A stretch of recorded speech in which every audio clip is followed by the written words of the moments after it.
Pemirsa, sejumlah logistik milik Raja Arab Saudi bin Abdulaziz Al Saud telah tiba di Bandara Ngurah Rai dengan pesawat khusus.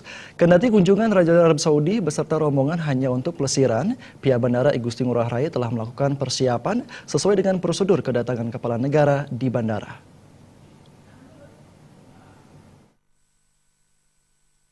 GM Bandar Udara Internasional Gusti Ngurah Rai, Yanus Suprayogi mengatakan, sejumlah logistik milik Raja Arab Saudi bin Abdulaziz Al Saud telah tiba di bandara sejak tanggal 1 Maret, diangkut dengan 3 pesawat khusus.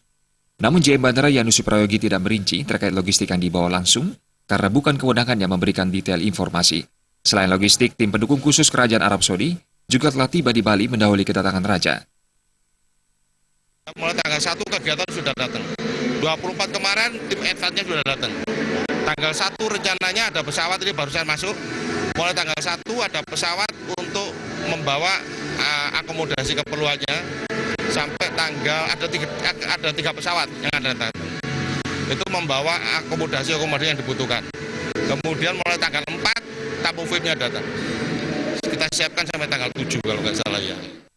Terkait kedatangan orang nomor 1 di negara kaya minyak tersebut, Yanus mengatakan, pihak kerajaan tidak meminta permintaan khusus, namun demikian pihaknya tetap akan menyesuaikan dengan prosedur kedatangan kepala negara di bandara. Seandainya terdapat kondisi delay terhadap penerbangan lain, saat tibanya rombongan VVIP ini, Yanus pun mengharapkan permakluman terhadap para pengguna jasa di bandara.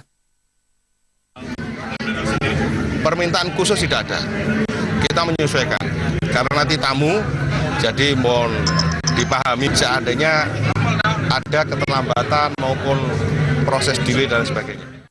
Usai kunjungan ke negaraan di Jakarta, Raja Salman dijadwalkan berlibur ke Bali 4-9 Maret ke depan, dan kedatangan Raja Salman ini akan membawa sekitar 1.500 rombongan dengan sedikitnya menggunakan 7 pesawat. Indra Wijaya, Bali TV.